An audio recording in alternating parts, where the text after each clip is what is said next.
रियासत पाकिस्तान ने peaceful protesters पर गोलियां चलाई। महारंग बलोच क्लेम करती हैं कि 3 लोगों का कत्ल हो गया, 13 लोग इंजर हुए। हुआ क्या? उसके बाद डॉक्टर महारंग बलोच को भी अरेस्ट कर लिया गया। कॉन्टेक्स्ट ये है कि हम सबको पता है कि जाफ़र एक्सप्रेस का ऑपरेशन हुआ। साथ ही साथ हम सबको पता है कि बलूचिस्तान की तारीख क्या है, कि लोग मिसिंग होते हैं, फिर उनकी लाशें मिलती हैं या वो लापता रहते हैं। तो कुछ डेड बॉडीज़ जो हैं वो सिविल हस्पताल लेकर आए। जिनकी वो डेड बॉडीज़ थी उनके लव्ड वंस वगैरह आए, उन्होंने बोला भाई बताएं कि कौन है, हमारी डेड बॉडीज़ हमारे हवाले करें। स्टेट ने क्लेम किया कि ये टेररिस्ट हमने पकड़े हैं।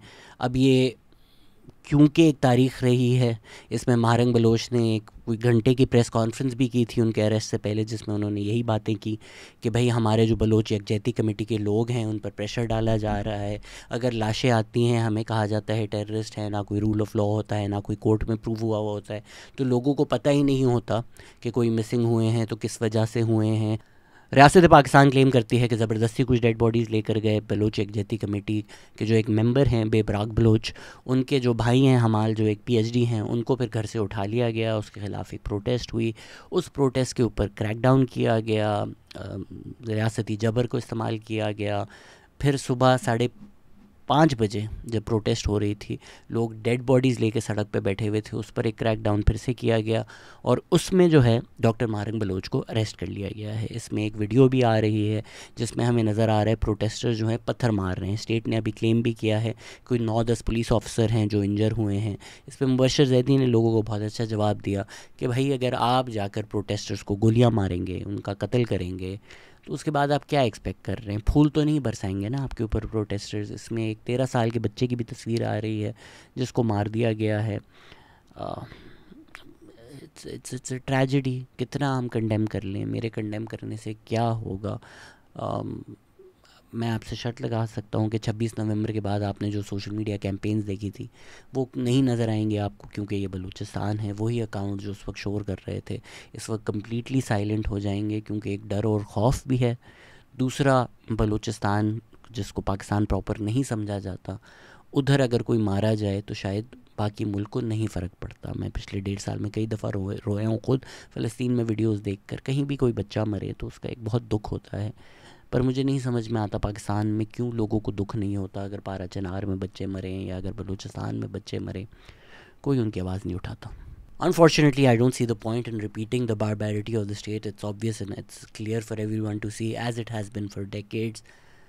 तो बार बार बोलने से क्या ही फ़र्क पड़ जाएगा? तो मैं कोशिश भी नहीं करूँगा कि एक इमोशनल अपील हो या appeal to the humanity of the state हो। मैं आज सिर्फ स्ट्रैटेजी पे बात करना चाहूँगा और थोड़ी तारीख भी बताना चाहूँगा कि क्या चीज़ें सक्सेसफुल हुई हैं, क्या चीज़ें नहीं हुई हैं, क्या हम तारीख से सीख सकते हैं अगर हम स्ट्रैटेजी प्ले आउट करें। रफ़ीउल्लाह काकड़ बार बार आए हमारी पॉडकास्ट पे, उन्होंने बार बार समझाया है कि भाई अगर आप अख्तर मैंगल को साइडलाइन करेंगे, हटाएंगे सीन से, तो फिर डॉक्टर महारंग बलोच ही आएंगी। फिर आप डॉक्टर महारंग बलोच को भी हटा देंगे तो लोग BLA की तरफ ही जाएंगे। अगर एक बलोच यूथ है उसको आप ऑप्शंस इस वक्त हैं कि यार वो तो पहाड़ों के रुख कर ले, या वो यूनिवर्सिटीज़ में जाए या वो सड़कों पे जाए। वो यूनिवर्सिटीज़ में जाए तो आप उठा लेते हैं, तो वो सड़कों पर आता है। अब एक बलोच यूथ देख रहा है कि मैं अगर पीसफुली प्रोटेस्ट करूं क्वेटा में, या मैं अगर टेररिज्म करूं, दोनों सूरतों में स्टेट ने मुझ पर गोली मारनी है, तो मैं क्या करूं? तो आप धकेल रहे हैं लोगों को उस तरफ। आप डॉक्टर महारंग बलोच के बयानिए से इख्तलाफ करें, आप डॉक्टर महारंग बलोच बोलें झूठ बोलती हैं, आप बोलें doctor Mahrang Bloch foreign agenda पे, जो आपने कहना है कह दें। डॉक्टर महारंग बलोच ने तो कभी नहीं बंदूक उठाई, डॉक्टर महारंग बलोच ने तो कभी कोई टेररिज्म नहीं किया। तो अगर तो लोग उनके साथ खड़े हो रहे हैं, अगर तो लोग उनको फॉलो कर रहे हैं, उन पर बिलीव कर रहे हैं कि अच्छा यार सिट इन करते हैं, मार्च करते हैं, प्रोटेस्ट करते हैं, इस्लामाबाद चलते हैं, उस पे अगर डंडे पड़ रहे हैं, उस पे अगर गोलियां पड़ रही हैं, तो आप बलोच यूथ को एक मैसेज दे रहे हैं कि ये सारी जो स्ट्रैटेजी है पीसफुल प्रोटेस्ट की, सिट इन की, धरने की, इस्लामाबाद आने की, मार्च करने की, all this is bound to fail. जिस तरह आपने उनको रिपीटेडली एक मैसेज दिया कि पार्लियामेंट्री प्रोसेस का हिस्सा बनने की, पार्लियामेंट में अपनी आवाज़ उठाने की, कॉन्स्टिट्यूशन के थ्रू, कोर्ट्स के थ्रू अपने हक मांगने की, ये फ़ेल होगा। अब आप लोगों को ये भी बता रहे हैं कि सड़कों पे आना भी फ़ेल होगा। तो जो ऑप्शंस अवेलेबल हैं आप उनके पास ऑप्शन छोड़ क्या रहे? तो मेरी नज़र में जो ये कर रहे हैं, this is a fundamental misunderstanding of what is happening. Again, मैं आपसे स्ट्रेटेजिकली आज बात करना चाहूँगा, सिर्फ बेस्ड ऑन स्ट्रेटजी। अगर तो हम कहें अगेन माकियावेलियन, ईवल, आप इसको जो कहना चाहें कहें, इंसानियत और इमोशंस और अपील टू ह्यूमैनिटी, इन चीज़ों से बालातर मैं बात कर रहा हूँ। अगर हम सिर्फ as a strategy stand point, obviously I condemn what the state did on 26 November, सिर्फ स्ट्रैटेजी पे बात कर रहे हैं। लेकिन हम स्ट्रैटेजी बेसिस पे स्टेट जीत गई। पीटीआई की एक फ़ाइनल पुश थी, उनको लगा कि यार हम फोर्सफुली सड़कों पर आकर स्ट्रीट पावर दिखाकर स्टेट को हरा सकेंगे, कुछ सक्सेसफुल हो सकेंगे। नहीं हो सके तो उसके अराउंड हम एक मीडिया कैंपेन चलाकर प्रेशर डाल सकेंगे। दोनों चीज़ें अनसक्सेसफुल हुई। स्टेट को क्या मैसेज मिला कि भाई अगर कोई प्रोटेस्ट करता है 4-5 को गोली मारो, बाकी सब भाग जाएंगे, प्रोटेस्ट ख़त्म हो जाएगी, मामला सेट हो जाएगा, स्टेट जीत जाएगी, पीटीआई वीकन हो जाएगी। उसके बाद वो ख़त लिखेंगे, डोनाल्ड ट्रंप की मिन्नतें करेंगे, जो भी करेंगे। अब तो वो इस्लामाबाद नहीं आ रहे, धरने नहीं डाल रहे, सड़कों पर नहीं आ रहे, तो हम जीत चुके हैं। अच्छा, मेरी नज़र में अगर तो स्टेट इस तरह से सोच रही है, मुझे नहीं पता अगर इस तरह से सोच रही है, अगर तो सोच रही है, अगर तो यही मतलब है एक हार्ड स्टेट होने का कि कोई प्रोटेस्ट करे उसको गोली मारो, बाकी फिर कोई प्रोटेस्ट नहीं करेगा, तो कोई सिमिलैरिटी नहीं है मेरी नज़र में इमरान खान और डॉक्टर महारंग बलोच में। देखें, इमरान खान का प्रोटेस्टर अगर निकलता है तो वो इमरान खान के लिए निकलता है, उसका एक अकीदा है इमरान खान, उसका एक मकसद है इमरान खान को प्राइम मिनिस्टर बनाना। इमरान खान अगर बोले सुबह है तो वो बोलेंगे सुबह है, इमरान खान अगर बोले रात है तो वो बोलेंगे रात है। डॉक्टर महारंग बलोच इमरान खान नहीं है। डॉक्टर महारंग बलोच के साथ अगर कोई आता है, कोई उनका फॉलोअर है, कोई उनके साथ धरने पे है, प्रोटेस्ट पे है, तो वो इस वजह से नहीं है कि वो डॉक्टर महारंग बलोच को प्राइम मिनिस्टर देखना चाहता है या चाहती है, या चीफ मिनिस्टर या एमएनए, जो भी। डॉक्टर महारंग बलोच खुद अपने आप को ये चीज़ें नहीं देखना चाहती। जो उनके साथ लोग हैं वो एक आइडियोलॉजी के साथ हैं। वो इसीलिए उनके साथ हैं कि उनके लवाहिकीन, उनके लव्ड वंस जो हैं वो खुद मिसिंग हैं। तो अगर कल को इमरान खान के केस में अगर इमरान खान हट जाते हैं तो शायद पीटीआई ख़त्म हो जाए, क्योंकि वो एक शख्स है। अल्ताफ़ हुसैन के केस में हमने देखा, minus Altaf Hussain, MQM hardly कुछ रही। अगर तो डॉक्टर महारंग बलोच हट जाती हैं, आप अरेस्ट कर लेते हैं, जेल में रखते हैं, बाहर नहीं आने देते, क्या होगा?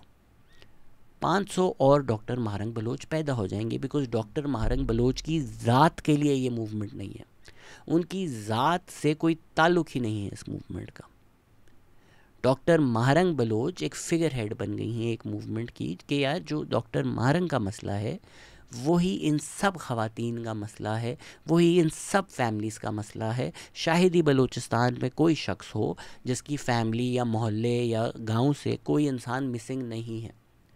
तो वो उस वजह से इस मूवमेंट का साथ है। हमने मूवमेंट फॉर रेस्टोरेशन और डेमोक्रेसी में भी देखा कि एक दिन गोलियां चलती थीं, अगले दिन कोई और लीडर बन जाता था, प्रोटेस्ट चलती रहती थी।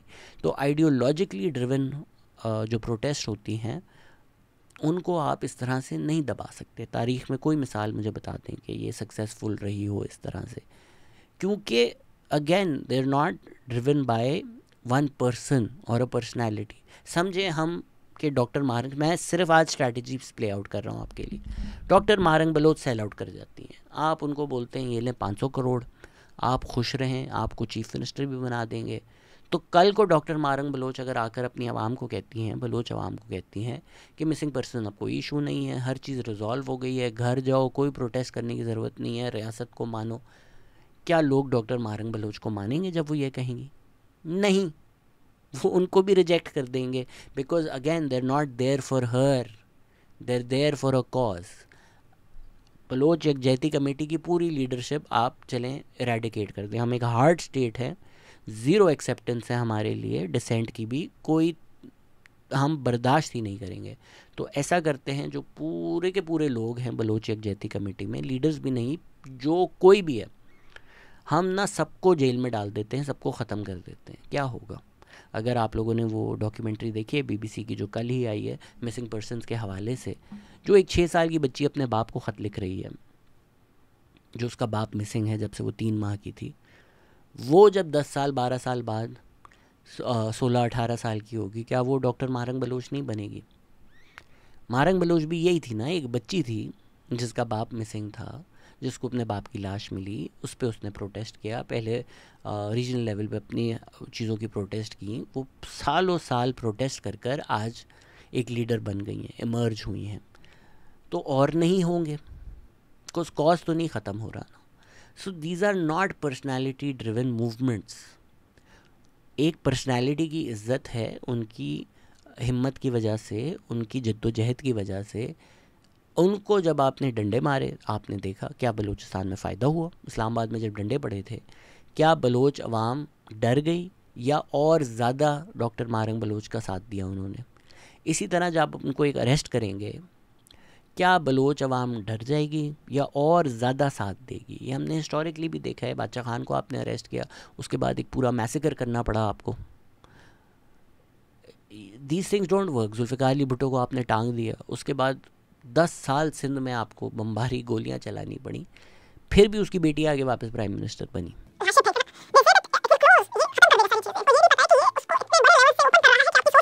तो सर मुझे तो नहीं पता एक हार्ड स्टेट का क्या मतलब होता है। मेरी राय में तो जाहिर सी बात है, आपके पास गन्स हैं, आपके पास टैंक्स हैं, आपके पास बॉम्ब्स हैं, सब कुछ है।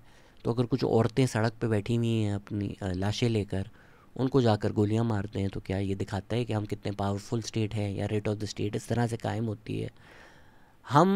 मैं आपकी सारी बातें मान लेता हूँ। मैं एक मुहिब्बुल वतन पाकिस्तानी हूँ, मेरी जो रियासत मुझे कहती है वो सब सच है। अब मैं आपकी सारी बातें मान ली मैंने। जी, मारंग बलोच कौन है? मारंग बलोच जो है वो एक फ़ॉरेन फंडेड औरत है, फ़ॉरेन एजेंडा पे काम कर रही है, पाकिस्तान की बुरी इमेज दुनिया में दिखाना चाहती है, दुनिया को साबित करना चाहती है कि पाकिस्तान एक बर्बरियत करने वाली रियासत है, फैशिस्ट स्टेट है। मैंने मान लिया आपकी बात। अब वो आती है इस्लामाबाद, कुछ औरतें आती हैं इस्लामाबाद, वो पीसफुली बैठी हुई हैं। क्या ये दिखा रहा है कि पाकिस्तान एक बर्बरियत फैशिस्ट स्टेट है?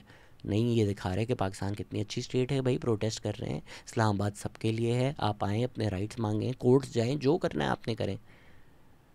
फिर आप डंडे मारते हैं उनको।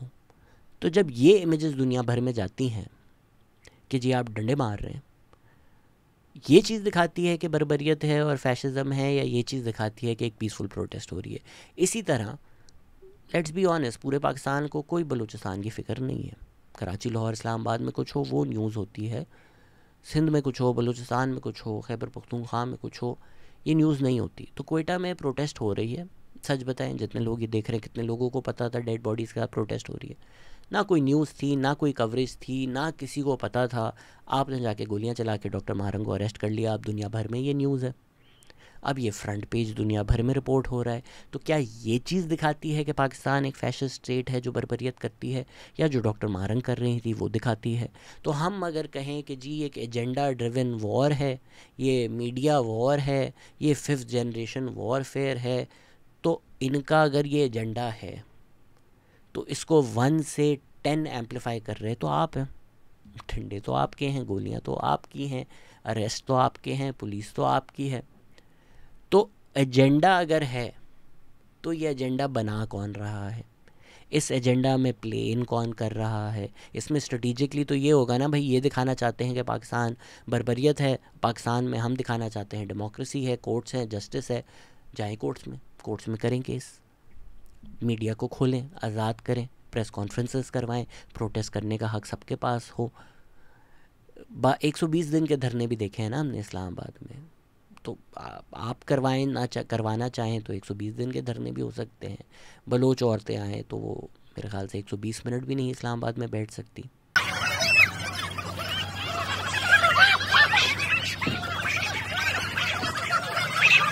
देखिए, इसको सिर्फ आप एक टैक्टिकल बैटल नहीं समझ सकते, आपको इसको एक आइडियोलॉजिकल बैटल समझनी पड़ेगी। अभी जो इसराइल कर रहा है, अगर तो हम कहें हार्ड स्टेट, भाई अगर जो आप जिस तरह डिस्क्राइब कर रहे हैं हार्ड स्टेट, दुनिया का हार्डेस्ट स्टेट इस वक्त इसराइल है। जितनी बर्बरियत वो कर चुका है फ़लस्तीन में, इतने कम वक्त में इतने ज़्यादा बॉम्ब, इतने यूनिलैटरली वायलेंस तो किसी स्टेट ने नहीं किया। जीत गए वो, गाज़ा स्ट्रिप ऑक्यूपाई कर सके, हार्ट्स एंड माइंड जीत गए फ़लस्तीनियों के। फ़लस्तीनियों ने गिव अप कर दिया। बड़ी अच्छी एक ट्वीट थी कि अगर तो आप हमास को एलिमिनेट कर देते हैं, but in the process you eliminate my entire family, you kill my entire family, I will wake up and create Hamas too. तो ये जो आइडियोलॉजिकली ड्रिवन मूवमेंट्स होती हैं, वॉर्स होती हैं, उनको आप बैटल ग्राउंड पर टैक्टिकली जीत ही नहीं सकते। तो इसी तरह आप कर्फ्यू लगा दें, आप सबको अरेस्ट कर लें, आप आइडियोलॉजिकली आप कैसे जीतेंगे? आप तो और दूर कर रहे हैं ना। आप इन लोगों को मार कर बलोच अवाम को क्या बता रहे हैं कि रियासत पाकिस्तान तुम्हारे लिए, तुम इसका हिस्सा हो? नहीं ना, आप बता रहे हैं कि रियासत पाकिस्तान के पास इस्लामाबाद आए तो डंडे गोलियां तुम्हारे लिए। It's not successful. Writ of the state की अगर हम बात करें, जो इन्फोर्स करने की बात की जा रही है, क्यों है स्टेट के पास रिट, क्यों है स्टेट के पास मोनोपोली ऑफ वायलेंस? क्योंकि एक कॉन्स्टिट्यूशन है। रिट ऑफ द स्टेट का मतलब ये है writ of law, not absolute impunity. अगर तो स्टेट ने लॉ के कन्फाइंस के बाहर जाकर अपनी रिट कायम करनी है कि भाई कोर्ट्स भी नहीं, अदालत भी नहीं, कानून भी नहीं, जिसको जब चाहे हम मार सकें, ये हमारी रिट है, तो सर जो मॉरल आर्ग्यूमेंट है स्टेट की, दी जो एग्जिस्टेंस स्टेट की जिस वजह से है, जो सोशल कॉन्ट्रैक्ट कॉन्स्टिट्यूशन है जिसकी वजह से लोग स्टेट का हिस्सा है, आप खुद उसको पामाल करके उसके बाहर अपनी रिट कायम कर रहे हैं, तो स्टेट की रिट तो नहीं हुई ना वो, क्योंकि जो मॉरल आर्ग्यूमेंट है for the writ of the state वही डिफीट हो जाती है। फिर बन जाती है अ बैटल ऑफ सुप्रेमेसी कि भाई इतनी गन्स हमारे पास, इतनी गन्स तुम्हारे पास हैं, लड़ लो, हमारे पास ज़्यादा हैं। तो उस बैटल में कोई मॉरल स्टैंडिंग स्टेट की नहीं रह जाती कि हम एक स्टेट है, हमारे यहाँ कानून है, हमारे यहाँ ह्यूमन राइट्स है। वही चीज़ें आपको मोनोपोली ऑफ वायलेंस देती है। उसके बग़ैर आपका वायलेंस एक जो मिलिटेंट ग्रुप्स का वायलेंस है उस तरह का हो जाता है, उसमें फिर वो मॉरल हाई ग्राउंड नहीं रहता स्टेट के पास। हम हार्ट्स एंड माइंड्स की बात कर रहे हैं, चलें बलोच अवाम क्या सोचती है कोई फ़र्क नहीं पड़ता, सीधे हो जाएंगे, ठीक है सर। कराची, लाहौर, इस्लामाबाद में लोग क्या सोचते हैं उससे तो फ़र्क पड़ता है। हार्ट्स एंड माइंड्स की बात कर रहे हैं ना हम, मीडिया वॉरफेयर की बात कर रहे हैं हम। BLA करती है जाफ़र एक्सप्रेस, उसके बाद कई लोगों ने इस तरह की भी बातें की जो मेरी सिंपथीज़ थी बलोच कॉज के लिए, वो ख़त्म हो गई हैं। लोगों ने इक्वेट कर दी कि भाई जो राइट्स मूवमेंट है और टेररिज्म है वो दोनों सेम चीज़ ही हैं, एक ही सिक्के के दो रुख हैं। महारंग कंडेम नहीं कर रही, देखें ये जो है ये भी एक टेररिस्ट है, एक anti Mahrang mean Pakistan proper में मूवमेंट चल रही है, सोच पाई जा रही है। जो लोग सिंपैथी भी दिखा रहे हैं उनको भी टेररिस्ट सिंपथाइज़र बोला जा रहा है। तो आपका जो बयानिया है लोग उस तरफ आ रहे हैं, आपने जाकर गोलियां चला दी, डॉक्टर महारंग को अरेस्ट कर लिया, तो ये जो लोग आपकी तरफ आए थे, आपके बयानी की तरफ आए थे, आज वो कहाँ जाएंगे? कोई भी कराची, लाहौर, इस्लामाबाद में नॉर्मल आदमी है, उसकी सिंपथीज़ उन प्रोटेस्टर्स के साथ होंगी जिनको सड़क पर गोलियां पड़ी हैं, या डॉक्टर महारंग के साथ होंगी जिनको अरेस्ट कर लिया गया है। तो जो कराची, लाहौर, इस्लामाबाद के हार्ट्स एंड माइंड्स हैं, आप वो तक नहीं जीत रहे।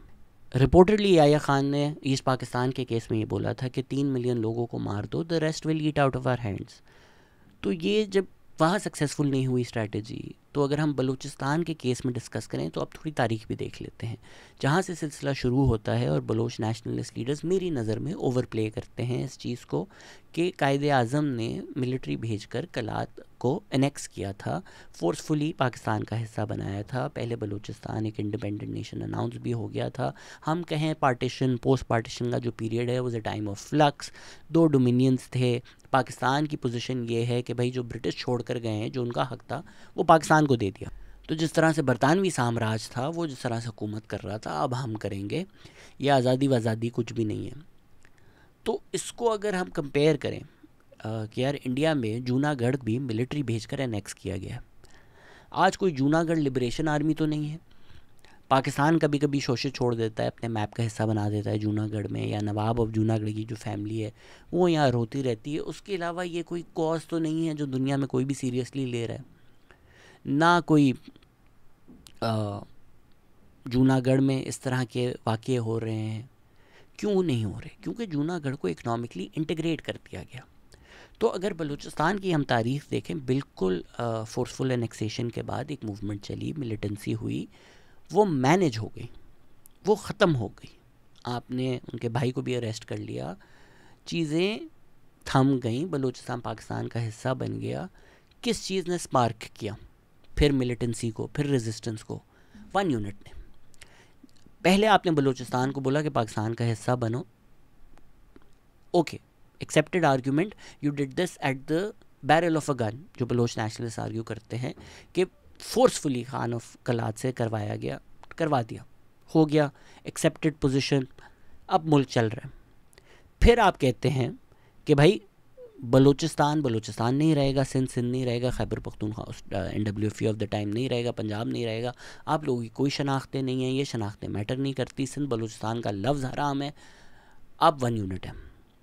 तो बलोच लोगों ने बोला ये क्या बात हुई, एक तो पहले आपने पाकिस्तान का हमें हिस्सा बनाया, फिर आप बोलें बलूचिस्तान की आइडेंटिटी ही ख़त्म, बलूचिस्तान की ऑटोनमी ही ख़त्म, कुछ भी नहीं होगा, सिर्फ 1 यूनिट है, वेस्ट पाकिस्तान है और कोई चीज़ ही नहीं है। उसके ख़िलाफ़ मूवमेंट हुई, उसके ख़िलाफ़ रेजिस्टेंस हुई, वो पूरे 50s में चली। उसके बाद बेसिक डेमोक्रेट्स जो अयूब ने अनाउंस किए, उसके ख़िलाफ़ मूवमेंट चली। इसमें नवाब नौरोज़ ख़ान जो हैं, उनसे कैसे जीते आप? अगर तो हम कहें ना मिलिट्री ऑपरेशन सोल्यूशन है, मिलिट्री ऑपरेशन से हराया आपने उनको, नहीं। आप और रियासत के नुमाइंदे गए, कुरान पर कस्में खाई, पीस डील साइन की कि यार सरेंडर कर लो, सरेंडर करवाया। वो जब पहाड़ों से नीचे आए, आपने उन सबको अरेस्ट कर लिया। नवाब नौरोज़ ख़ान और उनकी फ़ैमिली के 4-5 मेंबर्स को मिलिट्री कोर्ट्स में फांसियाँ हो गई। फिर पता चला नवाब नौरोज़ ख़ान की उम्र बहुत ही ज़्यादा है, तो फांसी से आपने उनकी सज़ा उम्र कैद कर दी। क्या इससे आप बलूचिस्तान जीत गए? नहीं, कंटिन्यू रही ना militancy, you are not successful. In fact उस टाइम जो एजुकेटेड यूथ फोरम था, मेरे ख्याल से उसका नाम बलूची में, वो बनी 59 में नवाब नौरोज़ ख़ान हुआ है और 61 में वो बनी है, if I have my dates right.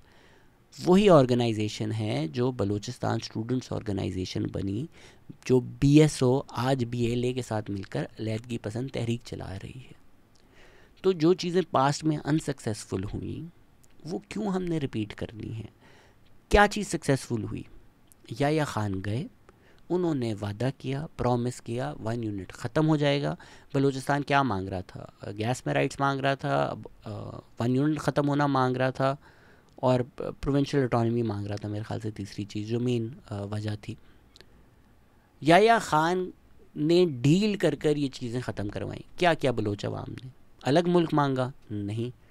आपने जो इलेक्शंस करवाए पाकिस्तान की रियासत के तहत, LFO के तहत, लीगल फ्रेमवर्क ऑर्डर के तहत, उसमें हिस्सा लिया, उसमें अपने लीडर्स इलेक्ट किए। नैप जीती, PPP नहीं जीती थी बलूचिस्तान में, नैप जीती थी, नेशनल अवामी पार्टी, जिसमें बलूचिस्तान के जो बड़ी लीडर्स हैं वो इकट्ठा हुए, वो जीते, हुकूमत का हिस्सा बने। फिर 1971 में जो हुआ, उसके बावजूद नैप ने गवर्नमेंट का साथ दिया।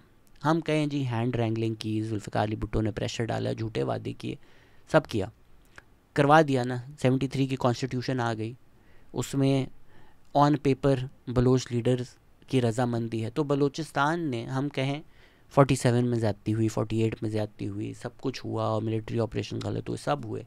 73 में कॉन्स्टिट्यूशन आ गया, एक सोशल कॉन्ट्रैक्ट आ गया जो साइन कर दिया गया है, जिसमें एग्री कर दिया गया है बलूचिस्तान के फ्रीली फेयरली इलेक्टेड लीडर्स, जो बलूचिस्तान के नुमाइंदे हैं, जो बलूचिस्तान की आवाम के रिप्रेजेंटेटिव्स हैं, उन्होंने साइन कर दिया है पाकिस्तान का हिस्सा होना। किस मुआहदे के तहत? इस मुआहदे के तहत जो कॉन्स्टिट्यूशन है, जो सोशल कॉन्ट्रैक्ट है। आपने क्या किया? कहने को पाकिस्तान में डेमोक्रेसी है, पाकिस्तान के पहले डेमोक्रेटिकली इलेक्टेड प्राइम मिनिस्टर है। बलूचिस्तान की जो हुकूमत है वो डिज़ोल्व कर दी जुल्फ़िकार अली भुट्टो ने। फिर जो जनरल टिक्का ख़ान हैं, जो बुचर ऑफ बंगाल थे, उनको भेजकर मिलिट्री ऑपरेशन करवा दिया। तो बलूचिस्तान की आवाम पाकिस्तान की तरफ आई, पाकिस्तान की रियासत का हिस्सा बनी, पाकिस्तान के कॉन्स्टिट्यूशन आइन को तस्लीम किया, उसमें अपनी रजामंदी दी, उनके लीडर्स को अरेस्ट करके मिलिट्री ऑपरेशन कर दिया। क्या मिलिट्री ऑपरेशन सक्सेसफुल हुआ? नहीं। चीज़ें तब जाकर थोड़ी सेटल डाउन हुई जब ज़ियाउल हक ने आकर हैदराबाद कंस्पिरेसी केस ख़त्म किया और उन सारे लीडर्स को रिहा किया। फिर मामले ठंडे हुए। फिर उन्होंने जब इस्लामाइजेशन को इस्तेमाल किया, वापस बलूचिस्तान की प्रोविंशियल ऑटोनॉमी और उनके राइट्स को के ख़िलाफ़ फिर वापस मूवमेंट शुरू हुई। फिर जाकर 90s में जब आपने एक फसाड ऑफ डेमोक्रेसी किया, उसमें भी नवाब अकबर बुख्ती, अख्तर मेंगल ऐसे लोग चीफ़ मिनिस्टर बने, तो बलूचिस्तान का एक buy in to the Pakistani system रहा। उसके बाद आपने क्या किया? नवाब अकबर बुख्ती ने गैस के राइट्स की बात की, हमारी पूरी वीडियो है डॉक्टर शाज़ी का केस भी, वो डिटेल्स में मैं वापस रिपीट नहीं करूँगा। बट इसमें जो इम्पोर्टेंट बात ये है कि एक प्लेन गया जिसमें, what do I always say, political problems have political solutions. Political actors managed to reach a negotiation, reach a place where talks could happen. आज भी जब हम बात करते हैं ना कि जी किन से टॉक्स करें, जो लोग गन्स उठाए हुए हैं उन्हीं से तो टॉक करनी है। जो खंज नहीं उठाए हुए उनसे टॉक करके क्या मिलेगा आपको? राना सनाउल्लाह ने बोला कि सरदार अख्तर मैंगल, डॉक्टर मालिक, ऐसे लोगों से हम बात करने के लिए हमेशा तैयार हैं। राना भाई क्या मिल जाएगा इनसे बात करके? सवाल ये, क्या बात करेंगे आप इनसे? बात ही उनसे करनी है जिन्होंने बंदूक उठाई हुई है। तो अगर उस वक्त नवाब अकबर खान बुख्ती ने बंदूक उठाई हुई थी, वो बात करने के लिए राज़ी थे। एक प्लेन भी गया रियासत का, वो प्लेन नवाब अकबर बुख्ती कहते हैं कि मैंने देखा खाली मेरे बगैर चला गया। टेक्निकल ग्राउंड्स बोला गया कि यार उस पर वो लैंड नहीं कर सकता था। आपने गोल्डन अपॉर्चुनिटी नेगोशिएटेड सेटलमेंट की, टॉक्स की, पीस की जाने दी। Instead you will not know what hit you. इस मोड में थे ना मुशर्रफ की अना जो थी, उसमें आपने मिलिट्री ऑपरेशन कर दिया। 25 अगस्त था, 26 अगस्त था 2006, वो दिन है, आज का दिन है। 19 साल बाद संभल गई सिचुएशन? नहीं संभली ना सिचुएशन। आपने टॉक्स को फोरगो करके, पीस को फोरगो कर कर मिलिट्री ऑपरेशन का रास्ता अपनाया। वो चीज़ 19 साल बाद तक कंटिन्यू कर रही है। वो जो नवाब अकबर बुख्ती का मर्डर है, जिस तरह लाल मस्जिद का जो मुशर्रफ का ऑपरेशन था, तहरीक तालिबान पाकिस्तान उसकी वजह से बनी, उसके फ़ौरन बाद बनी। तो एसेंशली मुशर्रफ ने पूरा वेस्टर्न हाफ ऑफ पाकिस्तान उसमें जंग छेड़ दी, और मुशर्रफ के जाने के बाद 20 साल तक पाकिस्तान आज तक वो जंग लड़ रहा है, थैंक्स टू मुशर्रफ। कोई गलती नहीं हुई, बिल्कुल सही हुआ जो बुख्ती का वहाँ हुआ है बलूचिस्तान में। फिर थोड़ी बहुत ब्रीफ अपॉर्चुनिटी मिली पाकिस्तान को कि जी चलें, एक सिविलियन गवर्नमेंट आ गई है, 18th अमेंडमेंट आ गई, हकूक़ आगाज़ बलूचिस्तान अनाउंस हो गया। फिर बलूचिस्तान के लोगों ने बोला यार कुछ उम्मीद नज़र आ रही है, पुरानी चीज़ें ख़त्म हो गई हैं, मिलिट्री डिक्टेटरशिप ख़त्म हो गई हैं। फिर इस प्रोसेस का हिस्सा बने सरदार अख्तर मैंगल जैसे लोग जो जिला वतन थे, वो वापस आए, वापस इलेक्शंस लड़ा उन्होंने, वापस वो लोग पार्लियामेंट में आए, पार्लियामेंट का हिस्सा बने। इन्हीं लोगों के साथ, इन्हीं लीडर्स के साथ बैठे, बलूचिस्तान के हकूक़ की बात की। लीगली लोग कहते हैं मैं बहुत ओवर प्ले करता हूँ चार्टर और डेमोक्रेसी को या 18th अमेंडमेंट को। देखें ना, बलूचिस्तान के केस में चीज़ें कितनी वाज़ेह हो जाती हैं। बलूचिस्तान इतने टाइम, नवाब अकबर बुख्ती वाली स्पेशली जो इंसर्जेंसी है, gas rights, oil rights, resources वाली जो बात है, वो नंबर 1 रही है। उसकी वजह से मिसिंग पर्सनस हुए, और फिर मिसिंग पर्सनस अब शायद नंबर 1 इशू बन गया है। बट उसकी जो जड़ है वो तो यही है ना कि हमारे जो वसाइल हैं वो हमसे छीने जा रहे हैं। तो उसका 18 अमेंडमेंट ने लीगल कॉन्स्टिट्यूशनल हल निकाला कि भाई जहाँ से वसाइल निकलेंगे पहला हक उनका है। तो आपकी जो फंडामेंटल ग्रीवियंस थी with the state of Pakistan कि भाई एक्सट्रैक्टिव मॉडल है, कॉलोनियल मॉडल है, हमारे वसाइल चोरी किए जा रहे हैं, लीगली कॉन्स्टिट्यूशनली वो मसला आपका सॉल्व कर दिया। पर अभी रफ़ीउल्लाह काकड़ ने डिटेल में समझाया कि भाई कानून में एक चीज़ लिख देना एक चीज़ होती है, उसका अमल करना दूसरी चीज़ होती है। नहीं किया गया अमल। तो जब वापस बलूचिस्तान के अवाम, बलूचिस्तान के लीडर्स पाकिस्तान की रियासत का हिस्सा बने, पार्लियामेंट का हिस्सा बने, आपकी बातों पर यकीन किया, लीगली अपने हक की बात की, फिर उनको नहीं मिले। फिर 2018 में आपने बोला चलो पूरी डेमोक्रेसी रैप अप करके एक हाइब्रिड रजीम ले आओ। फिर इमरान खान ने सरदार अख्तर मैंगल को वादे किए, वो नहीं निभाए। फिर वो PDM का हिस्सा बने, उनके ख़िलाफ़ उस टाइम मरियम नवाज़ जो हैं वो बलोच मिसिंग कैंप्स में गई, क्वेटा में जलसे हुए। फिर वो गवर्नमेंट में आए तो मुकर गए। आज इमरान खान फिर बात कर रहे हैं, वो गवर्नमेंट में आएंगे तो मुकर जाएंगे। इन्हीं लोगों ने मुहब्बे वतन अकबर बुख्ती को शहीद किया। इन्हीं लोगों को मोहतरमा बेनज़ीर भुट्टो ने अपनी शहादत से कबल लिखे गए खत में अपनी मौत का जिम्मेदार ठहराया। इन्हीं लोगों ने तो ये जो आपकी पार्टीज़ हैं, ये जो आपकी पार्लियामेंट है, जो आपकी कॉन्स्टिट्यूशन है, इसने इनको कुछ भी नहीं दिया टू दी एक्सटेंड कि सरदार अख्तर मैंगल ने बोला कि इस सब प्रोसेस के हिस्सा होने से बेहतर मैं पकोड़े बेचना शुरू कर दूँ। उन्होंने उसको छोड़ दिया। तो अब आप जब तारीख़ देखें, मैंने ये ब्रीफ समरी देने का मकसद यही था कि आप कहते हैं पाकिस्तान बन गया बलूचिस्तान, और बलूचिस्तान की आवाम कहती है कि चलें हम पाकिस्तान का हिस्सा हो जाते हैं।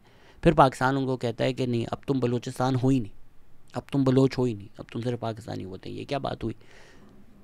फिर आप लड़ते हो उनसे 20 साल, फिर आकर आप बोलते हो अच्छा यार फ्री फेयर इलेक्शंस करवाते हैं, आप अपने नुमाइंदे इलेक्ट करें, आप बलूचिस्तान ही होंगे। ये 1 यूनिट वाली बकवास गलती हो गई।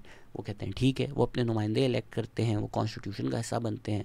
आप कॉन्स्टिट्यूशन फाड़ देते हो, आप बोलते हो इन सब के लीडर्स को जेल में डाल दो। उसके बाद आप मिलिट्री डिक्टेटरशिप्स लाते हो, उसके बाद आप फिर बोलते हो कि अच्छा यार थोड़ी डेमोक्रेसी आ गई है, आ जाओ, फिर वो आ जाते हैं। फिर आप मिलिट्री डिक्टेटरशिप ले आते हो। अच्छा अब हम कहें कि यार ये लोग तो सारे गद्दार हैं, अताउल्ला मैंगल चीफ़ मिनिस्टर थे, अख्तर मैंगल चीफ़ मिनिस्टर थे, नवाब अकबर बुख्ती चीफ़ मिनिस्टर थे, ये सब पाकिस्तान की रियासत का हिस्सा बनकर अपना रोल अदा कर रहे थे, टू दी एक्सटेंट के बलूचिस्तान में जो एक्सट्रीमिस्ट एलिमेंट्स हैं वो तो इनको गद्दार कहते हैं कि आप स्टेट के एजेंट्स थे, आप स्टेट के साथ मिले हुए थे, आप स्टेट के सरदार्स थे। उनको आप इतना पुश कर देते हो कि नवाब अकबर बुख्ती पहाड़ों में चले जाते हैं। अब सरदार अख्तर मैंगल ने खैराबाद कर दिया है पार्लिमानी सियासत को। फिर जाकर मिलिट्री डिक्टेटरशिप आती है जो एक और मिलिट्री ऑपरेशन करती है बलूचिस्तान में, नवाब अकबर बुख्ती का कत्ल कर देती है। उसके बाद आप बोलते हो अच्छा चले फिर डेमोक्रेसी आ गई है, अब 18 अमेंडमेंट है, अब सारे मसले सॉल्व हो गए हैं। फिर आप बोलते हो नहीं पूरे पाकिस्तान में कोई डेमोक्रेसी नहीं है, 2018 के इलेक्शन जिस तरह हुए, फिर 2024 के इलेक्शन जिस तरह से हुए। तो बार बार आप बलोच अवाम को यही मैसेज दे रहे हो कि जो पार्लियामान है, जो कॉन्स्टिट्यूशन है, ये जो कवानीन है, जो जस्टिस है, ये आपके लिए नहीं है। तो बलूचिस्तान के अवाम ने इसको रद्द कर कर, पूरे बलूचिस्तान के लोगों को पता है इलेक्शंस किस तरह से होते हैं, मजाक होता है, सीरियसली लेते ही नहीं है। उन्होंने सड़कों का रुख किया। डॉक्टर मारंग बलोच की मूवमेंट काफ़ी पॉपुलर हुई। अब आप उनको बोल रहे हो कि सड़कों पे भी तुम्हारे लिए जगह नहीं है, यहाँ पर भी डंडे हैं, यहाँ पर भी गोलियाँ हैं, तो वो पहाड़ों पर ही जाएगा ना। अदालत तुम्हारे लिए नहीं, इस्लामाबाद तुम्हारे लिए नहीं, कानून तुम्हारे लिए नहीं, सड़क तुम्हारे लिए नहीं, बचा क्या है उसके पास।